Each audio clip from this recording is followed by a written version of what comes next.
Tiffany Schultz was spotted sunbathing in a bikini one morning, just inside the door of her apartment on the second floor of the Canyon Ridge complex. It was January 12, 1990, and the 21-year-old was in a position to see the recreation center, shared with the residents of the Buena Vista Gardens apartment complex across the street. She called a friend and spoke on the phone for half an hour. Just as she ended that call, an African-American man approached the Canyon Ridge manager, Dorothy Curtis, to request a hanger. He needed it, he said, to unlock his car, parked out on the street. She gave him the hanger, but then watched him walk toward the complex, rather than back to the street. This concerned her. Residents who lived below Tiffany would later report that between 11 a.m. and 1 p.m., they'd heard loud noises from the apartment overhead. They also reported the sound of running water, and what they believed was someone being beaten. Tiffany didn't leave her apartment that anyone saw, but she did not pick up the phone when a friend called her, around 12:30 that afternoon. Her roommate arrived home later in the day and found Tiffany's lifeless body in her bedroom, lying face up, clad only in bikini bottoms. Her left leg was extended under the bed, and her right leg was posed at a 60-degree angle. There was blood on her crotch and torso, especially around her left chest area. A pathologist would later count 47 separate stab wounds, nearly half of which clustered around her breast. There were punctures going so deep, they went all the way through the body. The other two areas that had sustained an attack were her neck and upper right thigh. From bruises, it was evident that the perpetrator had also smacked her across the face with something, as if to beat her into submission.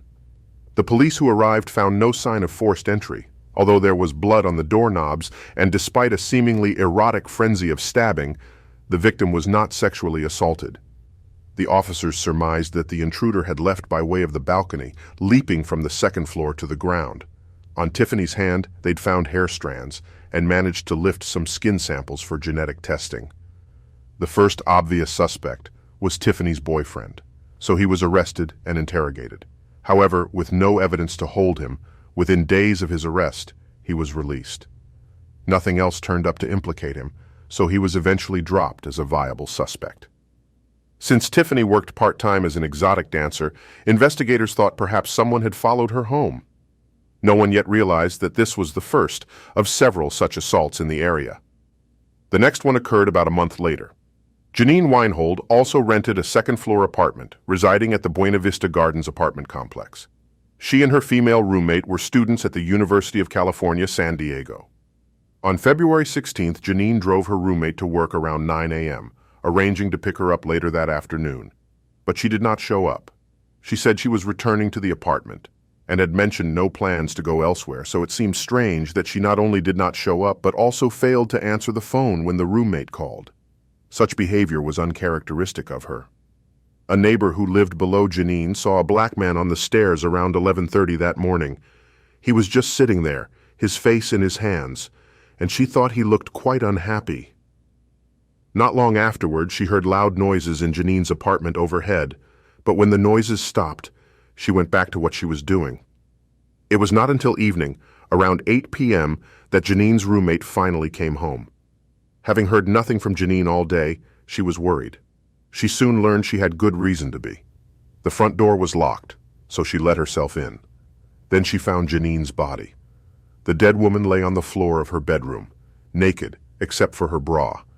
It appeared that her clothing had been stripped off her, and it lay nearby, inside out. One leg was spread, and there were multiple stab wounds to her chest. Over the right breast was a small cluster of deep wounds. The roommate immediately called the police. When they searched the apartment, they found what looked like a small honeycomb pattern left in blood on the door handle. They also discovered a blood-stained knife in the kitchen sink with the tip bent. Although it was clearly the murder weapon, it belonged to the occupants. With no sign of forced entry, investigators assumed that Janine had either invited her attacker in, or he had knocked, and then pushed his way in when she answered the door, although no one reported hearing her scream. The woman who lived below her described the loud noises she'd heard, which helped the police to place the attack around noon, and the condition of her body supported that estimate. Janine had been sexually assaulted, so a semen sample was sent to the lab for DNA analysis. This technology had only been in use for the past 3 years and was both time-consuming and expensive, but as the case progressed, an analysis was clearly merited. Semen was also collected from Janine's jogging outfit, the bedspread, and the carpet. No one who knew the victim could think of anyone who might wish to harm her, so the attack appeared to have been a stranger assault. The black man on the stairs seemed to be a crucial piece to the puzzle, but no one knew who he was or why he'd been there. Residents in this complex remained alert, but that didn't stop other attacks. A month passed, and another woman reported a disturbing incident in the same apartment complex. Anna Cotolessa Ritchie also lived on the second floor. Around noon on March 25th, she left her apartment to walk to a nearby store. On her way there, she saw a black man standing at a bus stop, but as she returned, she noticed he was no longer there. Assuming a bus had come by and picked him up, she returned home. But then she saw him again, coming toward her. He passed her, and she hurried home. As she rushed up the steps and inserted her key into her apartment door, she heard a noise at the bottom of the steps. When she stepped over to look, she realized the man from the bus stop had followed her. He stared up at her and then bent down to tie his shoe. She saw that he was feigning because his shoes were both already tied, so she went into her apartment and locked the door. Certain she barely escaped something evil, she listened for a while. Nothing happened, and she believed he'd left. She would have cause to remember him later. She was the lucky one. The following month, this same man again followed a woman home, and this time, he succeeded with his fatal agenda. Clearly, he stalked his victims, watching for the opportune moment.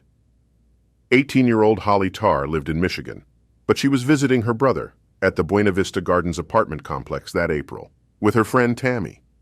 They were seniors in high school, and Holly, a talented violinist, had been accepted at the University of Michigan for college on a music scholarship. It was her spring break, and she and Tammy had decided to spend it in California. Late on the morning of April 3rd, they played tennis in the recreation area and then went to lie out at the pool. Through a window, they saw an African-American man wearing a red t-shirt and lifting weights. He looked to be in his late 20s. He apparently saw them as well and kept an eye on their movements. Around noon, Holly returned alone to the apartment to take a shower. Tammy stayed in the pool for 10 more minutes and then went to the apartment. She thought she heard Holly scream inside, but when she tried to open the door, she found it locked. Inside, a telephone rang, but no one answered. Knocking hard, she called out, "Holly?" Concerned when there was no answer, she kept knocking. Finally, Tammy went to a neighbor to ask for help, and that person called for a member of the maintenance staff who arrived to open the door. He used a master key but found the chain on, so he exerted enough force to break it. Tammy ran in just as the man they'd seen working out emerged from a bedroom. He held a white cloth over his face and had a long knife in his hand. He stumbled and fell onto the couch, but then jumped up and fled. Tammy entered the bedroom and found Holly, still alive and gasping. She had been stabbed once through the chest, a wound so severe that she died before help arrived. Tammy noticed that an opal ring that Holly had worn that morning was gone from her finger. Holly had been attacked and left on the floor, apparently with the intent of a sexual assault, as her legs were spread. She wore panties and a bra, and a towel she'd used after her shower lay on top of her. Her clothing was bloody, and the knife had been thrust deep into her heart. The police were called at once. Officers arrived to close off the crime scene, and they quickly located several key pieces of evidence. A shoe print near the door was clearly that of a male athletic shoe, a Nike Air Jordan, and it did not match any from Holly's brother's closet. A bloody impression from a knife was lifted from the door jamb, and a t-shirt and blood-stained knife were found dumped in a parking lot outside. The knife had come from the apartment, and blood on the shirt would prove to be from Holly. In response to Tammy's description of what she had witnessed, detectives checked the sign-in sheet of the weight room. Both girls' names were on it, as was Holly's brother and one more name, C. Prince. They soon learned the full name, Cleophus Prince, Jr. Within a day, the police had located Prince and asked him about his presence at the apartment complex. He said that he'd worked out until around noon and then went back to his apartment to get ready for work. He left at 10 minutes to 2 in the afternoon. He refused to be fingerprinted, and since there was no definite evidence against him, The police could not arrest him. At this time, Prince shared an apartment with Robert and Robin Romo. That April, he told them that he'd been on a date with a woman, adding that he had raped her afterward. He'd made her cry and then raped her again. When Robin told him about the recent murder at the Buena Vista Gardens complex, he said he had seen the victim at the pool that morning. Prince's friends did not realize he'd done more than see her. Shortly thereafter, Prince moved out. After that, no one was killed in the Buena Vista Gardens complex. But the attacks did not stop. They just changed location.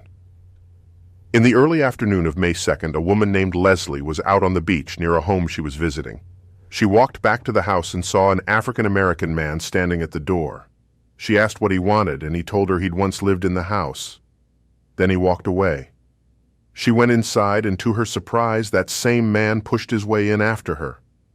He placed a hand over her mouth as they struggled, but she managed to get away from him. She ran from the house, screaming, and he followed her. When he saw he couldn't catch her, he ran another way. Less than 3 weeks later, this same man took greater care to make sure he completed his attack. This time he entered the home of Alyssa Keller, 38, who lived with her 18-year-old daughter at the top of the hill apartment complex. The daughter was away, but she spoke with her mother on the evening of May 20th. However, Alyssa did not go to work the next morning or answer the phone, so her daughter went to see if she was all right. She discovered her mother on the bedroom floor, under a blanket. The daughter called the police. The coroner found that Alyssa had been dead between 6 and 12 hours. She had been stabbed, and there was a cluster of wounds on her chest, 9 in all. She had also been beaten in the face as well as choked, and there was evidence on her hands of defensive wounds. Her blood-stained underwear lay next to her body, turned inside out. Investigators believed that the intruder had entered through a window left partially open, leaving scuff marks there and a shoe print on the floor nearby. Bloody marks on the bathroom counter bore a peculiar pattern as well, which might serve to help make a match if a suspect were to be found. It was the same honeycomb pattern that they had encountered at several earlier murder scenes. The daughter let them know that her mother had worn a ring adorned with a gold nugget that was now missing from her hand. Police put out the word to pawn shops hoping it would turn up. Later that summer at the same apartment complex, an apartment was burglarized and money was taken, both in the form of American and Italian currency. However, before that occurred, there was another murder, this time in a private home.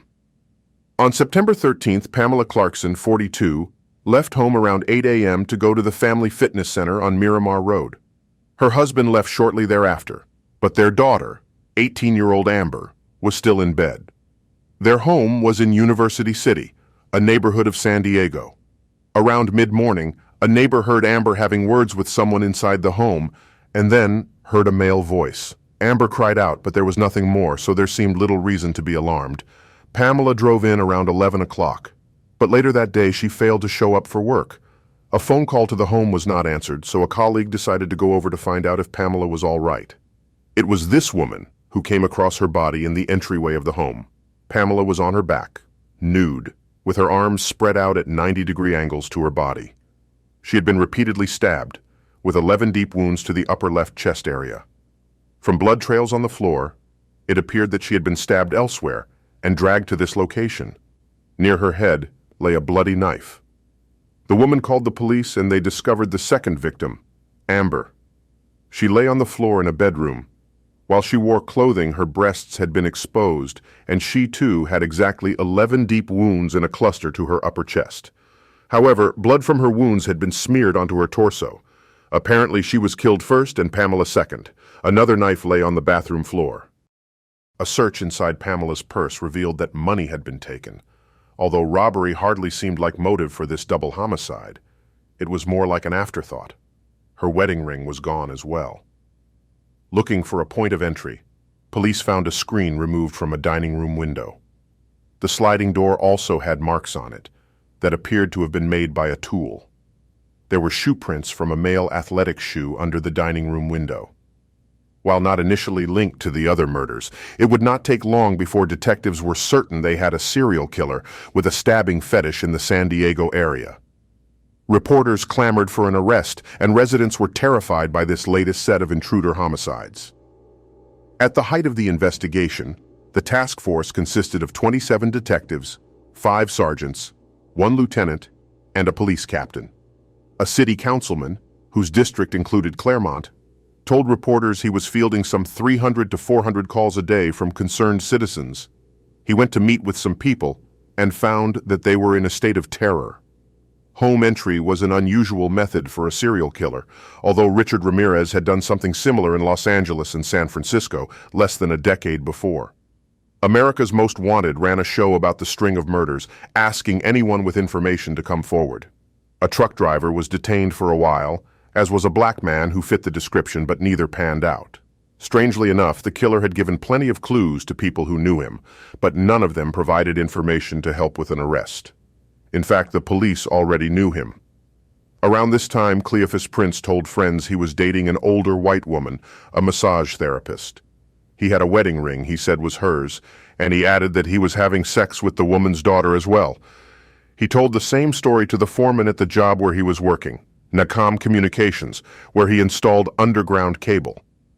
Prince even offered the foreman several pieces of jewelry. He made the same offer to a co-worker and reiterated that he was dating a mother-daughter combination and that the mother, who worked out, had a great body. At this time, he was committing burglaries in the area, taking a 16-year-old boy with him. His MO was to put socks on his hands so he would not leave fingerprints, and he tripped the door locks with credit cards. Then he would select a knife from the kitchen in case he needed to use it. He often followed women from the gym where he had a membership and thus learned where they lived. Then he'd watch their homes for the chance to enter and take something. His burglary partner did not know about his other activities, but his girlfriend was apparently the recipient of several pieces of stolen jewelry. A number of people witnessed Prince driving away from apartments that had been burglarized, driving an older model bluish-gray vehicle with a noisy muffler. The police soon traced it to someone who came to the family fitness center on Miramar Road. They asked employees to inform them the next time they spotted a car of this description. They hit pay dirt on February 4th, 1991, when an employee called to say a man had just driven a 1982 Chevy Cavalier through the parking lot. The driver, Prince, was sitting there in his car when officers arrived 15 minutes later. He gave a reason for his presence there that failed to check out, so they placed him under arrest. Bringing this killer to ground, however, was not going to be easy. Officers searched his car and found black leather gloves and wool gloves, along with a knife with an 8-inch blade, a steak knife, and 2 folding knives of different sizes. He had once been listed as a member of the fitness center but had canceled his membership. He had no business being in the parking lot, although people at the club said they had seen him there multiple times. That made him look suspicious. Police took fingerprints and a blood sample, questioned Prince, and released him.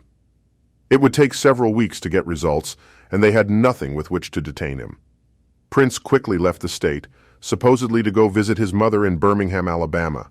He would soon get himself into trouble there, fortunately for the task force. Prince's biological samples were sent to Cellmark Diagnostic, a DNA analysis center in Maryland. Along with them went samples and items from some of the crime scenes.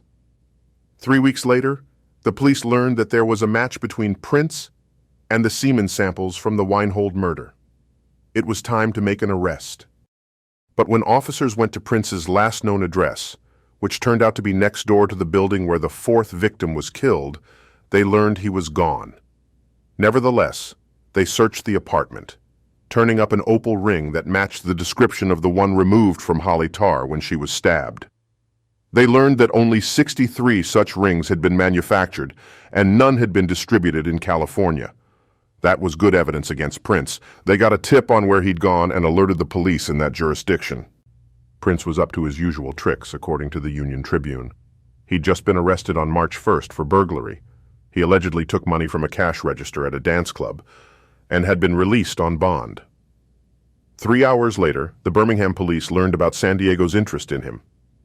They contacted Prince's bondsman to find out where he was. They then alerted Prince to turn himself in. Surprisingly, he came in, accompanied by his parents. They gave statements to reporters that his cooperation was clear evidence that he was innocent. He was detained for extradition to California. At this time, the police had only linked 5 murders to him. A background check indicated that he had lived at the Buena Vista Garden Apartments during the time of those murders, and that he was dating a woman who lived near Universal City at the time of those two murders. The shoes that Prince owned matched several of the footprint impressions found at the scenes. Then, searches turned up another item that had belonged to a victim, a unique ring that matched the one missing from Alyssa Keller. She was added to the victim list. However, DNA evidence was lacking in some of the cases, so a linkage analysis was in order. Several participants on the task force met with profilers at Quantico, and they went over the evidence in all 6 cases. They were clear on the Weinhold case because semen matched Prince, but if the prosecutor could prove the special circumstance of 6 murders, getting the death penalty for this ruthless killer would be much easier. In fact, the FBI had been involved quite early in this case analysis. FBI profiler John Douglas, then the chief of the Behavioral Sciences Unit, was asked to assist with providing proof, with evidence and psychology, that the 6 cases were related. He wrote about his involvement in Journey into Darkness, in a section about the difference between an offender's method of operation and his signature. Douglas says that former Cuyahoga County prosecutor Tim McGinty, with whom he'd worked on another case, had recommended him to the San Diego police. Special Agent Larry Ankrum, also in the unit, had geographical jurisdiction, so they entered the case together. At this time, there had been only 3 murders, the ones at the Buena Vista Gardens apartment complex. The profilers viewed these crimes as high risk for the offender, since they were perpetrated during the middle of the day, when other residents could have spotted him. Thus, they expected that he was familiar with the apartment complex, and perhaps lived there. He knew how to go about entering apartments and slipping out without being seen, although with the Holly Tarr murder, he'd misjudged and had been accosted while still in the apartment, so he might have a record for breaking and entering. They expected to learn that other women had been approached or accosted in this same area prior to the start of the murders. From what the profilers had learned from interviewing offenders around the country, they expected that this first murder, performed in an area familiar to the offender, probably occurred as the result of a stressful incident in his life. Whatever it was, it would have triggered a desire to punish someone, a woman. His victim would be a stand-in for the person he really wanted to punish. He'd probably hold women accountable for whatever annoyed him, and he would be abusive with his wife or girlfriend as well. He probably gave the items taken from the victims to his wife or girlfriend, secretly delighting in the fact that he'd picked them off a person he'd killed. Doing this would inspire an added sense of control. He might also live in a dependent relationship with a woman, which would make him angry, and he'd have a spotty employment history and issues with authority.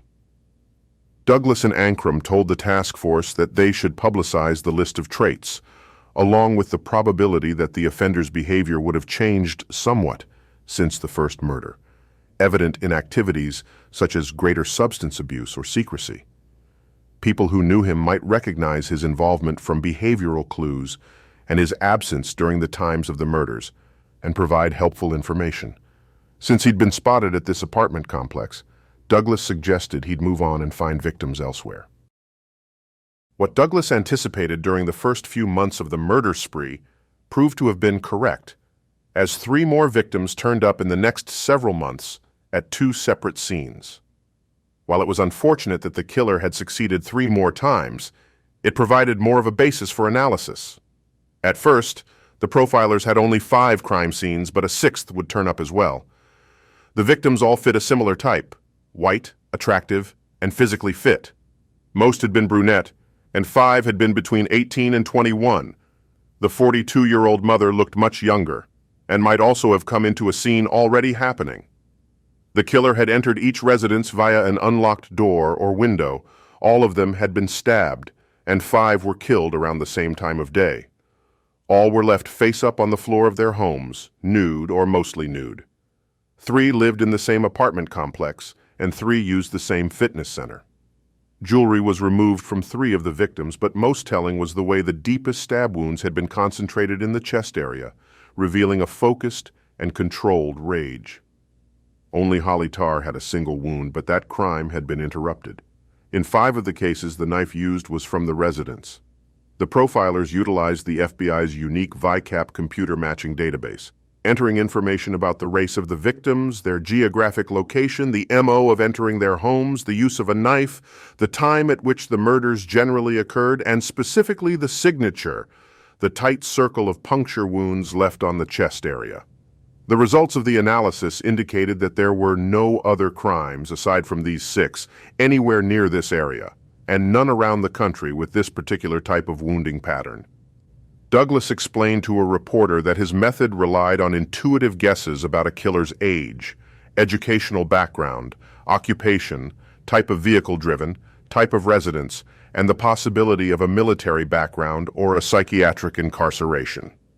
There are both off-site and on-site procedures for profiling, he said. On-site analysis involves going to the crime scene. Off-site requires detailed photographs and reports. Both require data from the crime scene, such as physical evidence, location, accessibility, body position, patterns of evidence, and whether or not a weapon was taken or left at the scene. There are also significant factors that must be established from the crime scene, such as time of the crime, duration, weather conditions, if outside, whether the body was moved, and the social environment around the crime scene. Certain critical factors in a crime scene help to clarify how the offender thinks, and thus, how he directs his behavior. The type of wounds made and evidence of sexual behavior, especially deviant, offer many clues. This includes lab reports from processing evidence, such as toxicology and serology analysis, and autopsy details on the cause of death and sequence of wounds. This also includes police reports, witness statements, and any other avenue of information gathered beyond the actual crime scene. From elements of the crime scene, a profiler can determine some aspects of the offender's behavior that could inspire crime. Whether he has been snubbed or under stress, is unemployed, or might be separated from a significant person, abuses drugs or alcohol, has access to firearms, is physically strong, and possibly served in the military. Did he use surveillance? Did he try to blend in? They studied each aspect of the crime to determine how the offender was thinking about the crime. The profiler was looking for evidence of whether the offender approached the victims with cunning and manipulation, via mere opportunity, or with a blitz type of attack. After getting a victim subdued, the offender's method of keeping her under control was instructive. Did he bind her, kill her right away, allow her to see him, use a drug, or rely on corrective force? Did he use only what force was necessary, or more? In this case, the offender had used overkill, an indication of sexual stimulation from the act of stabbing. An offender's method of perpetrating a crime is indicative of certain aspects of his personality. What he may leave behind is a personal stamp, a behavior that was not necessary to accomplish the crime. An MO may change as the offender learns and perfects his crimes, but his signature tends to remain static. The MO is learned behavior, while the signature arises from personality traits and deviant compulsions. When I start analyzing research into the minds and motivations of serial killers, said Douglas in an interview, I would look for the one element or set of elements that made the crime and criminal stand out, that represented what he was. Considering the differences in the Clairemont area series, the only victim stabbed only once had been followed and subdued via the same MO as in the other crimes. The assault had been interrupted, so it was not clear whether the perpetrator might have continued.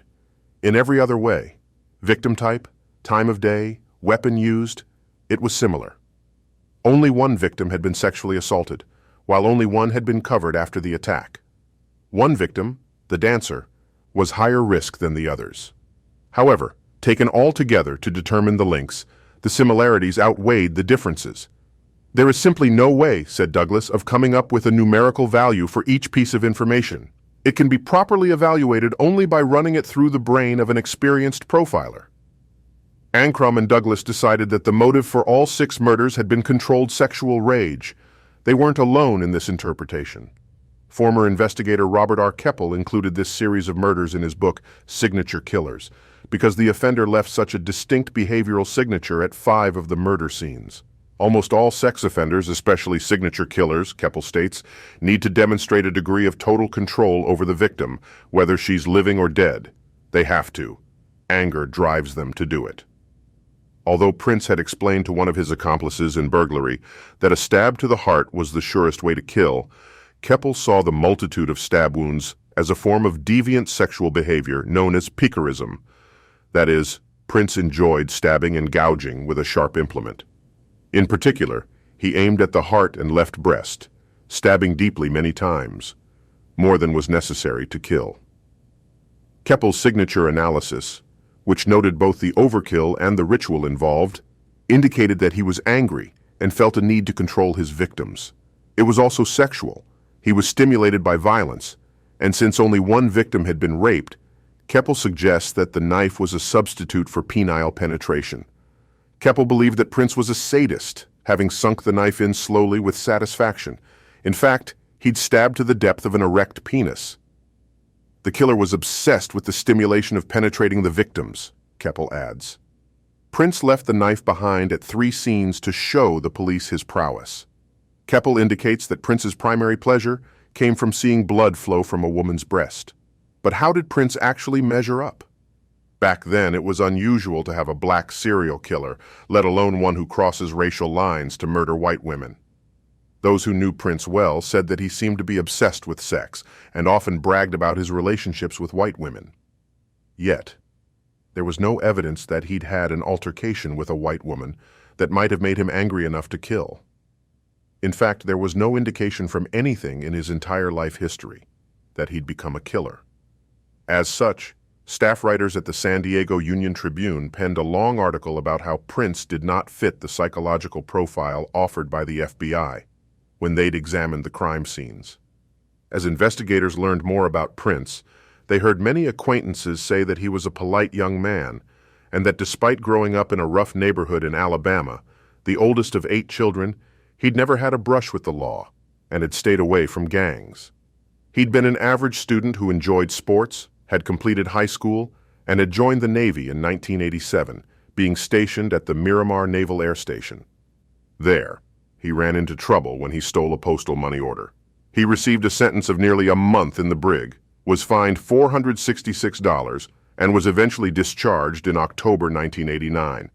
But as far as anyone could tell, that had been the extent of his issues with the law, but that was only because he managed to operate surreptitiously.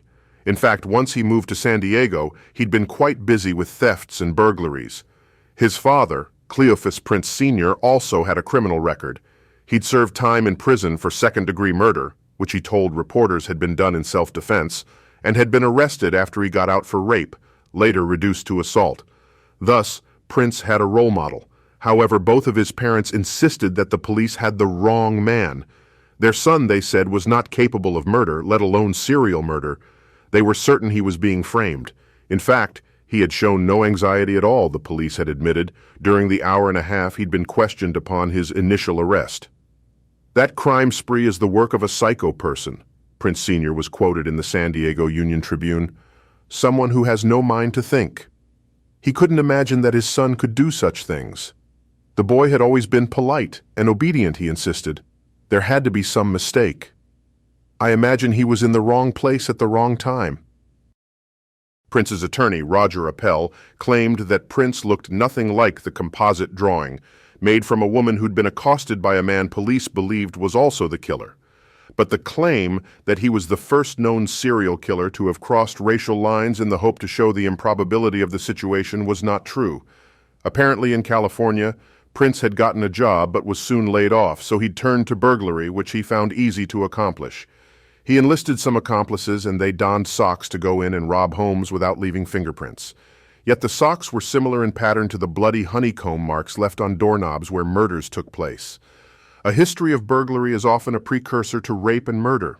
In the end, it was physical evidence in one incident and profiling in the others that formed the prosecution's case. When prosecutor Dan Lamborn requested that both Douglas and Ankrum participate in the trial, the court conducted a lengthy pre-trial hearing concerning their qualifications. Douglas was going to take the stand to provide background about the profiling analysis, while Ankrum would specifically address the series of Clairemont area crimes. The defense attorneys protested that they were not psychologists and should not be allowed to make any psychological assessments. The court concluded that the witnesses' experience and training failed to qualify them to express an opinion about the perpetrator's probable state of mind, so that aspect of their testimony was excluded. However, the court accepted that they had sufficient training and experience in crime scene investigation to testify about analyzing the scenes.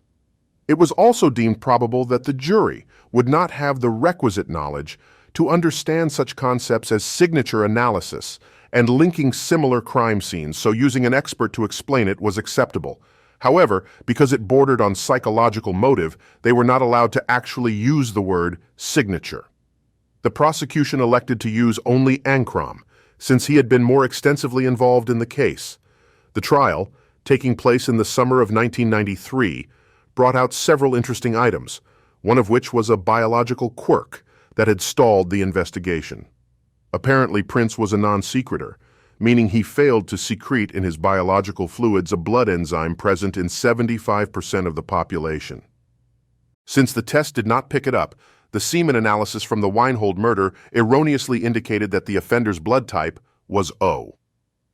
Prince's was type A. It took a year to discover and rectify this mistake, which was partially responsible for not initially linking Prince to that incident after his first arrest. Investigators had concentrated on offenders with type O blood, and only later did the DNA analysis help them match Prince definitively to the crime. An expert testified that there was only one chance in 120,000 of a random match. Prince's roommate testified about a night when Prince came back with fresh blood on his jeans to the apartment they shared. He gave a story that he'd gotten into a fight with his girlfriend. However, he'd often bragged about his burglaries and said he'd stabbed some people to death. He recalled Prince talking about stabbing them in the heart. They had lived next door to the building where Alyssa Keller was murdered. This person had even been involved in some of the burglaries, and he testified about wearing socks on their hands. He also recalled the woman's jewelry that Prince had in his possession. When Special Agent Ancram took the stand, he testified that the same person had slain all 6 victims. His judgment was based on the commonality of the wound pattern and his experience with other such series of crimes. He'd been involved in the case since the second murder, he said, and provided a full history. This included recounting the particular details that linked the cases. Under cross-examination by Prince's attorney, Barton Sheila, Ancram admitted that he did not get information involving knife attacks on area women who had survived. He also did not get information on murders in other neighborhoods. In fact, there was an unsolved homicide of a white woman stabbed in her home in the San Diego area, committed after Prince was arrested, and Ancram had not examined it. However, Judge Charles Hayes limited this discussion and called for a closed session, since allowing details to be made public could adversely affect that particular investigation. In closing, Deputy D.A. Lambourne made the case that Prince was a sexual pervert who enjoyed watching blood flow from women's breasts, and Lambourne emphasized the brutal similarities between the crimes. Sheila pointed out the eyewitnesses who could not identify Prince as the man they'd seen in the vicinity of the murders. In most of the cases, he said, there was no physical evidence against his client. He described the many differences among the crimes, insisting that they could not be viewed as a whole. Then it went to the jury. The jurors deliberated 9 days before they returned a verdict on July 13, 1993. Prince was found guilty of all 6 counts of murder as well as 20 burglaries and a few other charges. One reporter said that a member of his team had to coach him to react to this verdict, so as not to break his mother's heart. She continued to insist to the press that her son was not the killer. The special circumstance of multiple murders was sufficient grounds for giving him the death penalty. The same jury made this decision, recommending execution in the gas chamber or by lethal injection at San Quentin. Prince stood in court to face the victims' families and said, "I did not kill any of your daughters." He talked about how he'd seen pictures of the crime scenes, and he'd cried over them, insisting again and again that he was innocent. Judge Hayes affirmed the sentence, and Prince joined 14 other men on California's death row at San Quentin.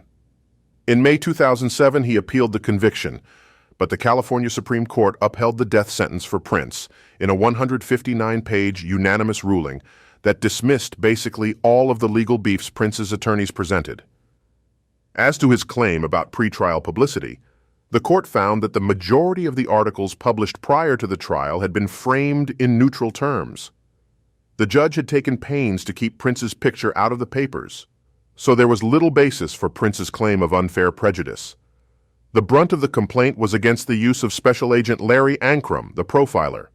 Essentially, Prince stated that jury members did not need an expert to help them see the linkage at the scene, and having the expert in that role prejudiced them against him. Chief Justice Ronald George concluded that the testimony had not been improper, because Ankrum had only described the process of linkage analysis performed by the FBI to indicate that it was likely the same person had committed all 6 murders, but had not concluded that Prince had committed any of the murders. His testimony had been restricted to a method, which was appropriate. He had provided a context for meaning. 4 other points of contention were also dismissed, including admitting statements that Prince had made to friends who testified, admitting evidence about premeditation, and complaints about a limited closure of the courtroom during the FBI agent's testimony about an unrelated murder. Prince is now 55 years old, and he is serving his sentence on death row at San Quentin State Prison. Only 13 people were executed in California since 1976, so it's likely he will die of natural causes.